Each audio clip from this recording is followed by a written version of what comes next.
रामपुर गांव में गौरव अपने बीमार पिता विनय, माँ कमला और पत्नी राधिका के साथ रहा करता था। राधिका और गौरव की अभी नई नई ही शादी हुई थी। गौरव का एक खेत था जहाँ हर तरह की सब्जियां वो उगाता था और बाजार में जाकर बेचा करता था। उसकी शादी हुए अभी कुछ ही दिन हुए थे। नई नवेली दुल्हन को देखने के लिए रिश्तेदारों का आना जाना लगा था। ऐसे ही एक दिन उसकी माँ परेशान होकर उससे कहती है, अरे बेटा, जब से तुम्हारी शादी हुई है ना, तो रिश्तेदारों का आना जाना लगा हुआ है। उनकी खातिरदारी करने में ही हमारे सारे पैसे खत्म हो रहे हैं और इस महीने का कर्जा देने के लिए भी अब पैसे नहीं बच रहे हैं। हाँ माँ, बात तो सही कह रही हैं आप। सब्जियाँ बेच के जो भी पैसे आते हैं वो घर खर्च में ही निकल रहे हैं। पिताजी की दवाई के लिए कुछ भी नहीं बच रहा।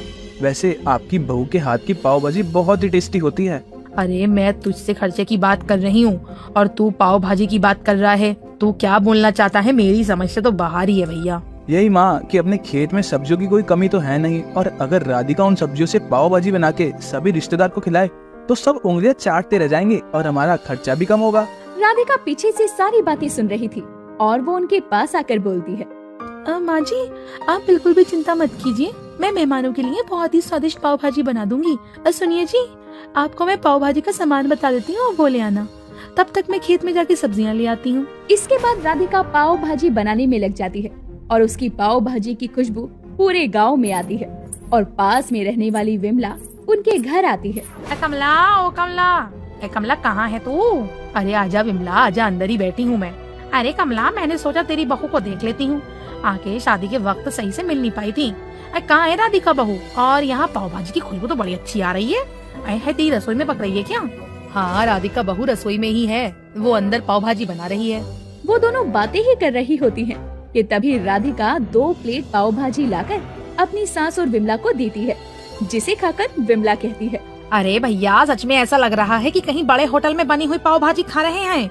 आई जितनी सुंदर बहू उतना सुंदर उसकी पाव भाजी। वाह, मजा आ गया। अरे सही में बहू, क्या पाव भाजी बनाई है, मजा आ गया सही में। सच में सच कह रहा था गौरव, तेरे हाथ की पाव भाजी तो बड़ी ही स्वाद होती है। विमला राधिका को शगुन देती है और वहाँ से चली जाती है।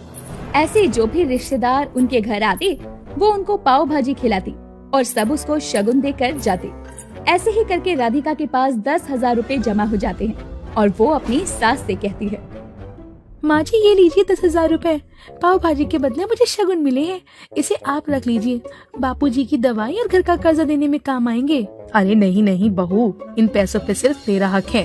माँ जी, आप मुझे अपना नहीं मानती, शायद इसलिए ऐसा बोल रही हैं। अरे नहीं बहू, मैंने तुमसे और गौरव में कभी कोई फर्क नहीं किया। और बहू तू बात समझ, इन पैसों को अपने पास रख, बुरे समय में काम आएंगे। ऐसे ही समय बीतता जाता है।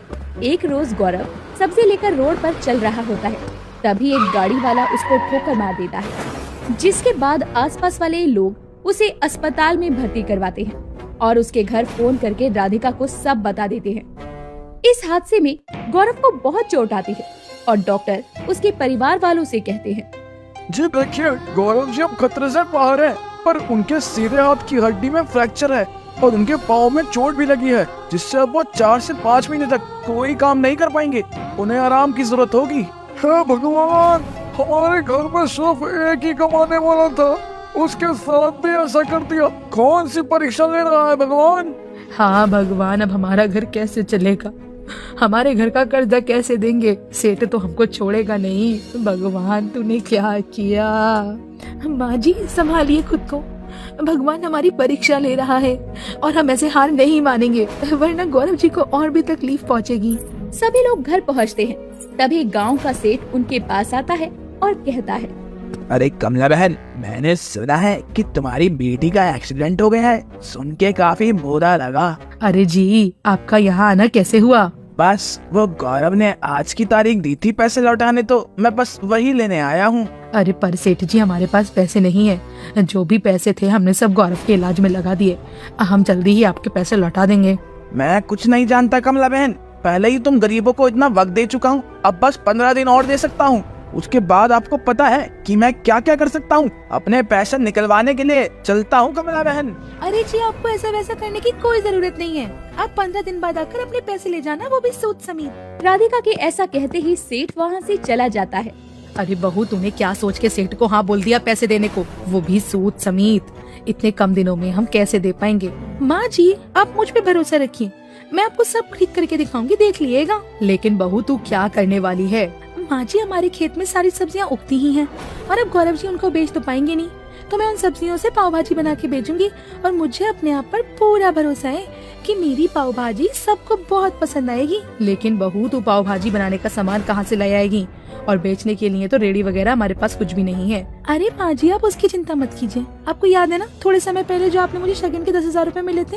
आपने मुझसे कहा था कि इसे बचाकर अपने पास रख ले, हम बुरे वक्त में काम आएंगे। आज वही हमारे काम आएंगे। नहीं राधिका, मैं तुम्हें जाने नहीं दे सकता। बाहर इतना ठंड का मौसम है, इतना कोहरा है, नहीं मेरा दिल नहीं मानता। अरे जी घर की जिम्मेदारियाँ सर पर आती है ना, तो हम लोगों के लिए ठंड गरम ये बहुत छोटी चीजें हो जाती हैं। और जब आप ठीक नहीं होते तब तक मुझे घर को संभालना होगा और चलाना होगा।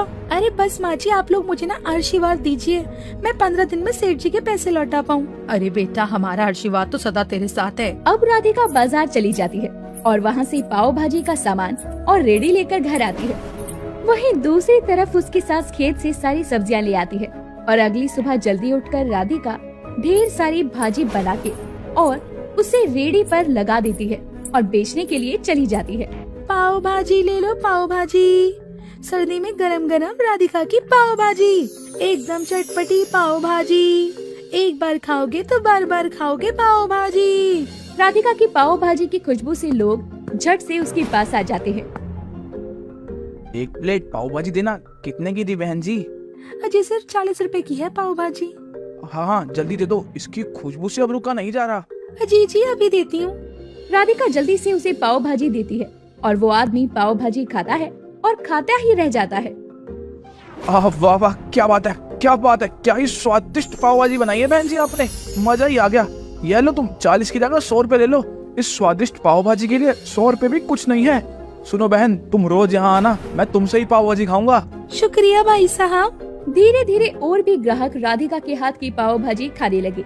कुछ ही दिनों में वो राधिका पाव भाजी वाली के नाम से गांव-गांव में मशहूर हो गई। सुबह से दोपहर तक ही उसकी सारी पाव भाजी बिक जाती और उसकी बहुत आमदनी भी हो जाती। और उसने 15 दिन से पहले ही सेठ का सारा कर्जा चुका दिया और वक्त बीतता जाता है। अब गौरव भी ठीक हो जाता है और उसके बाद वो एक दुकान खरीद लेते हैं, जहां एक साइड राधिका पाव भाजी बेचती और दूसरी तरफ गौरव सब्जियां बेचता। ऐसे ही सब खुशी खुशी रहने लगते हैं।